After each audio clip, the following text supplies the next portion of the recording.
And what about energy healing? Hello, this is Shores on Infinity, your channel on spiritual matters without embellishments, and this is your host Chris speaking. Today, a video that has been requested many times: energy healing. What about energy healing?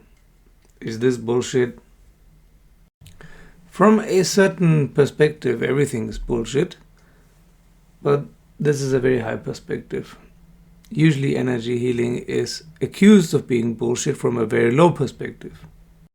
But those are just people who are stuck in blue or orange or red and are not interested to see anything else beyond their personal scope of what they think is reality.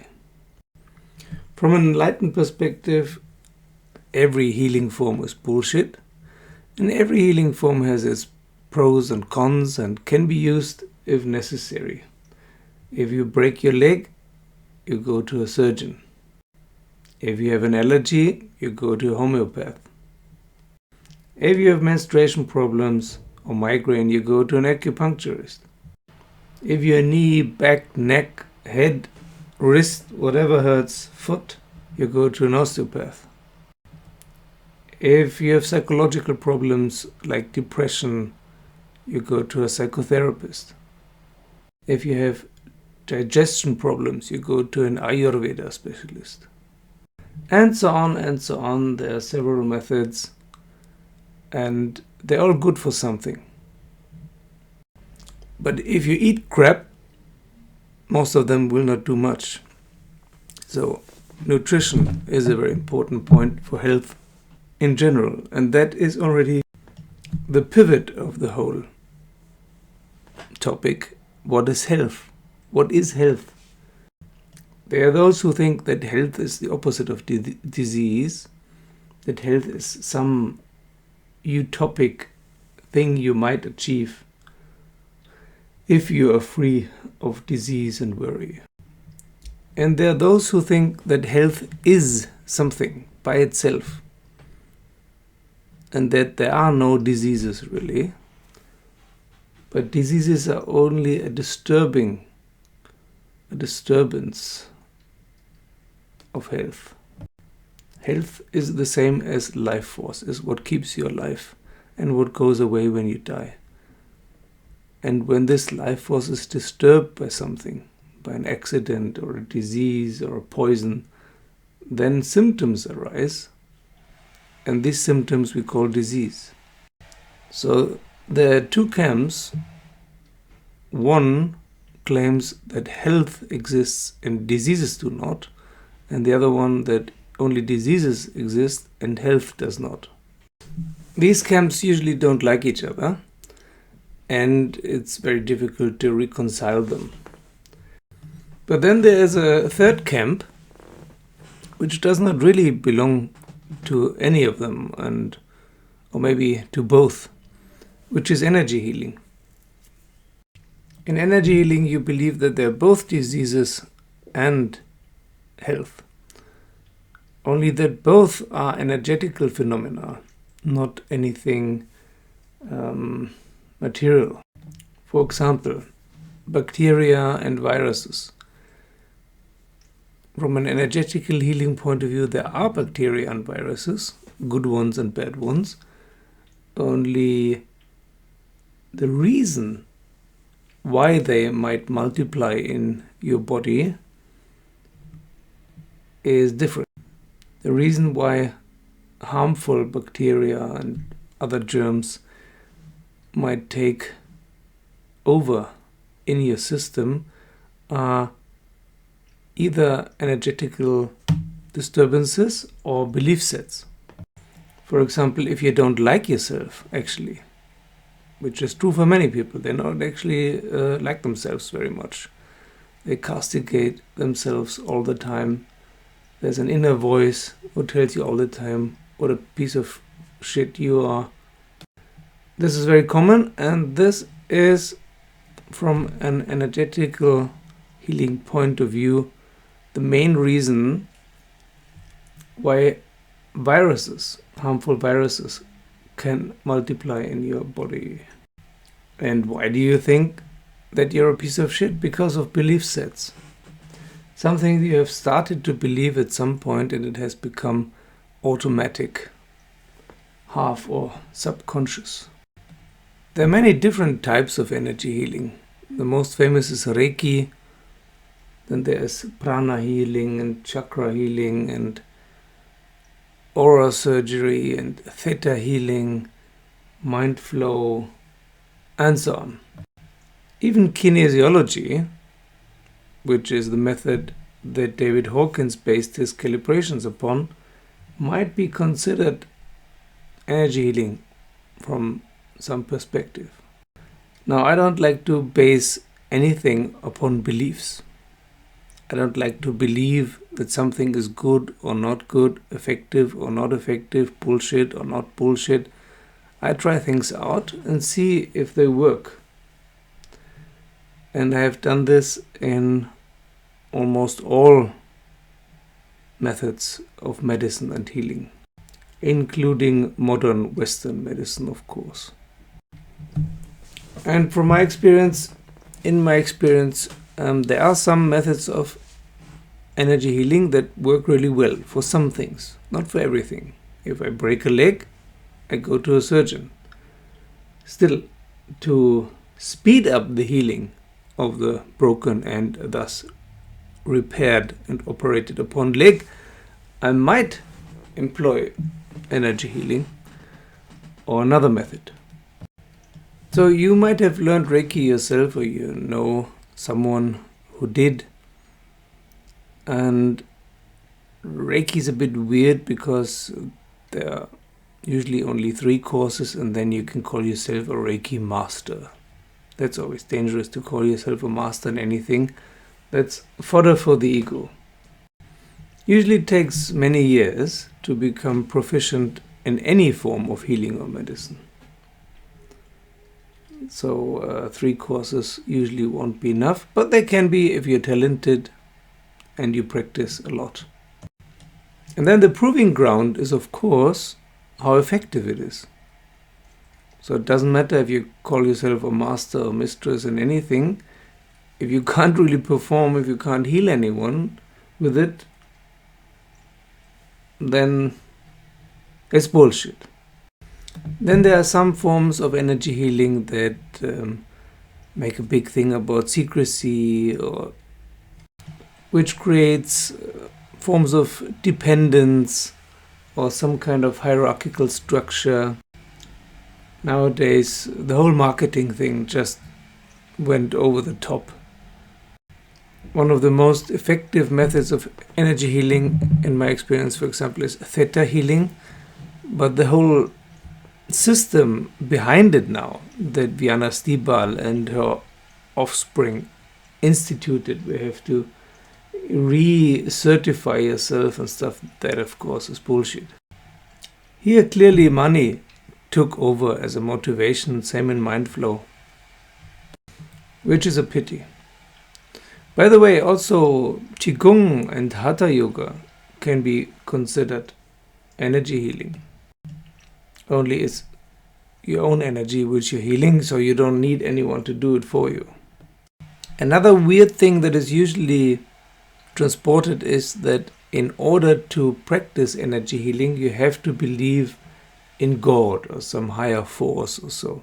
And often this higher force is being invoked to help or even to do the healing, that you yourself are not doing anything, but you ask the divine to do the healing for you and for this other person you're treating.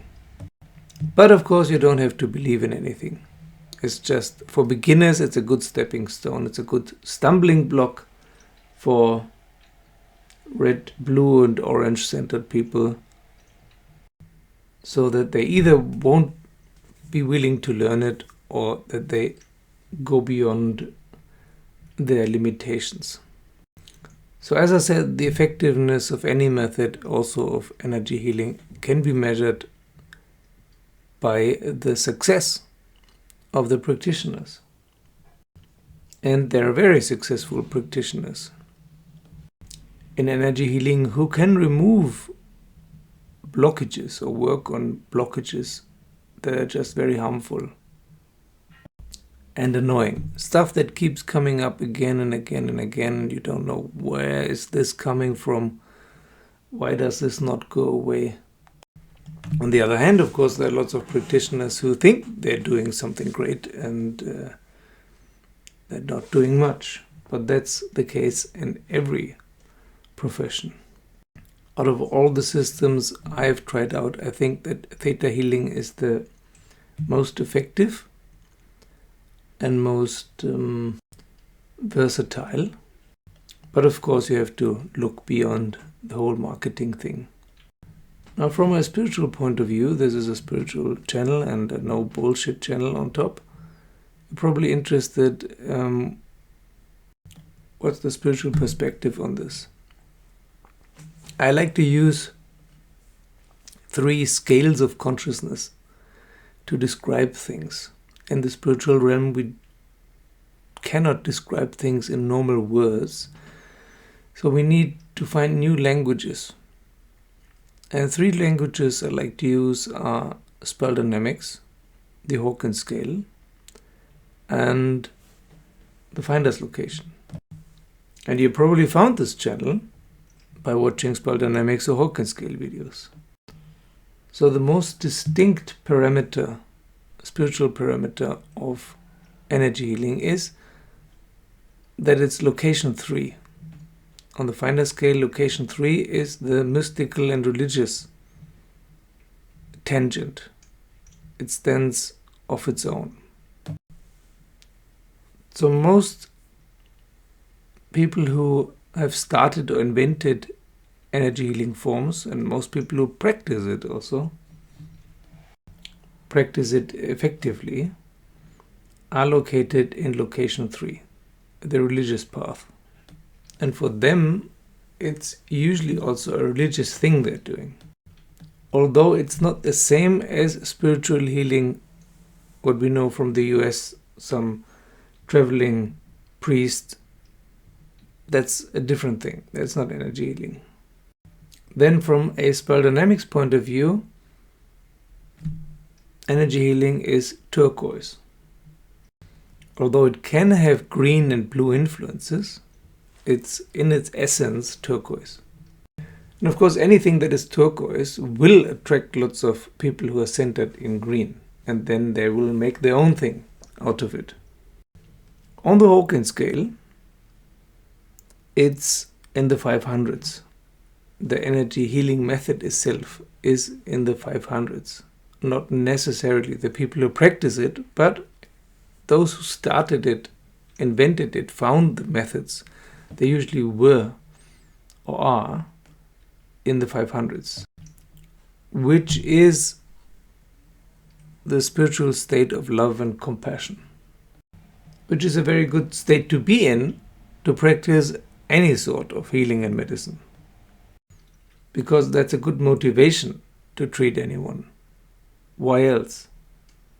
Well, the other motivation is usually money, and that's orange, or in that vicinity, definitely first tier. And the danger is if someone who is centered in green is fascinated by energy healing and then starts practicing it,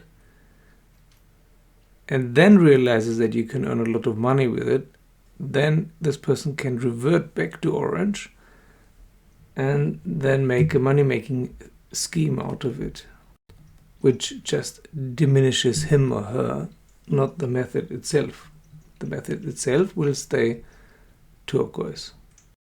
So in this video, there are probably a lot of things I said that might trigger some of you, and that's good. Being triggered is always a good thing, or being confused is always a good thing, because it makes space for new stuff and makes you doubt old belief sets. Anything you believe is generally a problem. And in the Hawkins scale 600s and above, no belief is allowed anymore. Or spell dynamics plumb upwards. There's no space anymore for anything you believe. It doesn't matter what you or anyone believes. Nor does it matter what you or anyone else thinks. People often feel very insulted when I say this, but it's the truth. Thinking and believing won't get you anywhere on the spiritual path, except some kind of dead end. The only thing that counts is experience. If your experience tells you that something does not work, then you assume for now that it doesn't work until you have other experiences that are different and prove the opposite. If you have had experiences that something does work, then you assume it works until the opposite is proved by another experience. Instead, most people base their lives on opinions and beliefs of others and then just parrot and repeat those. Recently, someone asked me, so on your channel, you're talking about your opinions, right? And I said, no, it's not about opinions. I don't care about opinions. I don't even care about my own opinions. What I'm talking about here is my experiences. And then he said, but what's the difference between opinions and experiences? Well, opinions is something that you have if you're not in contact with yourself. If you're not in contact with your body, if you're not in contact with your different forms of minds and energy to some degree that is going on. If you're not aware of who you are and what you are. While an experience is something that you experience in your whole system. Starting from your body, you have to be aware of your body and what is going on in it to be able to have an experience. Unfortunately, many people are shut off from their body. They have one, but they think it's some kind of car that is transporting them around, and their mind is the real I. They think their body is basically a pair of legs and hands, and is otherwise just really annoying, has to sleep and defecate and eat and stuff like that. You get sick. Well, if you see your body like that, you can't really have experiences because you're closed off in your mind, in your ego, and you cannot feel anything. To have experiences, which then informs wisdom about some form of reality, you have to be vulnerable. You have to have the courage to be vulnerable and to feel everything that's going on. Many people who go to some kind of practitioner of health or medicine will say, I have those symptoms, please get rid of them, turn them off, I don't like them. Give me anything, give me some sort of pill, I don't care. I don't care what the side effects are, I just want to get rid of these symptoms, please. I can't stand it anymore. Those are people who cannot feel themselves and who don't want to feel themselves. And they cannot have experiences. So they have to rely upon opinions and beliefs of others and adopt them for their own. And then, of course, you think that everyone is talking about opinions and beliefs because you don't even know what an experience is. So if anyone else is talking about experiences, you think they're talking about opinions. An opinion or a belief is not verified. If you had verified it by experience, then you wouldn't need to believe in it or wouldn't need to have an opinion about it. You would know. Experience produces knowing about something because you have experienced it with your whole being. At the same time, this is not an absolute knowledge, it's a knowledge in the moment, and it can be replaced by another, more complete knowledge later, and probably will be, because there is no absolute knowledge. It's not possible to know something absolutely, because all this here is an illusion. But to navigate through this illusion it's helpful to know a few things that are based on experience, that are based on verification, your own verification, not those of others. And this is the most important thing I have to say about energy healing and any other form of healing and medicine: verification. Of course, you have to find a good practitioner, and then you can try out the method and see if you feel better afterwards. It might take a while, of course. That's not everything just happens immediately. And did it have, or does it have any side effects? If it has side effects, then you just produce new problems. That's not the goal. This video is not a guide to energy healing or any professional medicinal advice. This is the perspective, a spiritual perspective of healing and health and disease in general. But one very important thing is, apart from what I said in the beginning about nutrition, about eating habits. If you eat poison, then no other kind of medicine will probably help you much. So that's the first step, is to eat healthy. For example, cutting out sugars, cutting out gene manipulated food, cutting out refined food, cutting out fast food, cutting out MSG, cutting out soft drinks. Eat as organic as possible. Those are, and good water, of course. Those are just basics. Most people don't do this, and then they complain that they're sick physically or mentally and wonder why. So, but if your nutrition is fine and you still have problems, then why not try out energy healing? But go to a practitioner who has a lot of experience. Because the second problem with energy healing is that people think, wow, well, that's only energy, so I can do it myself. And then they read a book or two, watch a video, or do 1 or 2 weekend courses, and then they think there are cracks in energy healing. Any form of healing, just as any other occupation and job. Yeah. If you want to do it professionally, if you want to do it well, you need years and years of training and years of practice. That's why if you study medicine, you usually study 5 or 6 years medicine, and then you have another 5 or 6 years of internship, of being an assistant. The same goes for energy healing. You need several years of training and then several years of supervised experience. There was this horrible video of a guy who makes videos about psychology, good videos about Jungian psychology. And he made a video about energy healing. And he started with showing his listeners a stack of books he read, which he also rated in quality. He had no training in spiritual healing and no experience. But he thought because he read most of the most well-known books, and because he's a psychologist, that he's suddenly an authority on energy healing. He wasn't and he isn't. He talked a lot of bullshit about things he had no idea about. From a spiritual perspective, energy healing is part of the subtle realm. Now, usually what we perceive and live in from day to day is in the gross material realm.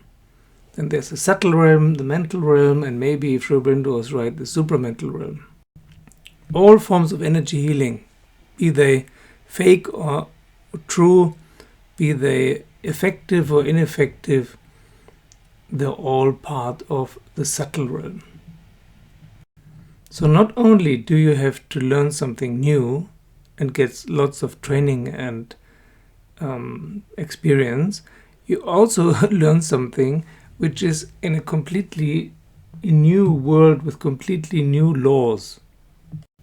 Of course, from a materialistic standpoint, there is no subtle realm, and thus there is also no energy healing. But there is energy healing, and it has been criticized a lot. Just recently, I saw a video of Sadhguru. Not all of it, because sometimes it's just talking, and there's no content. But he said, for example, who are you to mess with someone else's life processes? That is a good question. So, if we assume you're a very good energy healer with lots of training and experience, still the question is, who are you to mess with someone else's life processes? Because this is taking place in the subtle realm. You can mess up a lot already in the gross realm, but you can probably mess up more in the subtle realm. I thought about this question for a while, but then I came to the conclusion that this is true for all systems and methods of medicine and healing and psychology. In the end, you don't really know the other person, and by helping them a little bit, by applying a band-aid, a physical, psychological or energetical band-aid, you might actually mess up their evolution, if there is something like an evolution. So it's always very, very important to work holistically and not just to say, okay, I see some negative energy here, let's delete it. I remember when I lived in India, one day I went with a taxi to another town, and when we left Oroville, on the street there was a chameleon walking along the street very slowly. So I asked the driver to stop. I got out of the car, took the chameleon, put it into the next tree, and then we drove off, because I didn't want the chameleon to be killed by the next car. But as it is in India, out of nowhere someone appeared, and I looked through the back window of the car and saw that this person was running towards the tree, grabbed the chameleon and vanished again into the bushes. So probably this poor chameleon ended up in someone's cooking pot. And maybe it had survived if I hadn't helped it across the street. But because someone watched a big car stopping in the middle of the road, some white dude getting out, picking something up from the road and setting it into the tree, it attracted a lot of unwanted attention and thus sealed the mortal fate of the poor chameleon instead of saving it. This is a question that you always have to ask yourself as any kind of practitioner of any kind of medicine or psychology. Am I really helping the other person, or am I making his or her life more difficult by fixing one tiny aspect and disregarding the rest? This is why I recommend only to go to holistic practitioners and not to specialists. Unless you break something or you have some kind of accident, then you need to go to an emergency doctor and a surgeon. But if it's not an acute emergency, if you're not about to die by blood loss or something like that, then you have to be very careful to whom you go. And you also have to be very careful not to just to do things by yourself, on your own, on yourself, on the basis of having read a few books. Plus, of course, energy healing is a good trap for megalomania, because you think, wow, now I can manipulate energy and I can do some Luke Skywalker and Darth Vader stuff and so on. Then your ego will be back sooner than you can blink. The subtle realm is full of traps. Okay, this video is already much too long. Thank you for liking and subscribing. Thank you for joining me on Patreon. Thank you for those who have already joined me on Patreon, like, for example, Morgan, Feike, Bob, Sayan, Ofi, Andre, Chris, Tamash, Robina, Kim, Gabriel, Daniel, Carey, Marcus, Alex, Tyler, Alex, Gregory, Goshen, Kelly, Patricia, Mark, Björn, Brian, Robert, Matthias, Thomas, Raghu, Enda, Chris, Brittany, Patrick, Sam and Ellen. Thank you very much.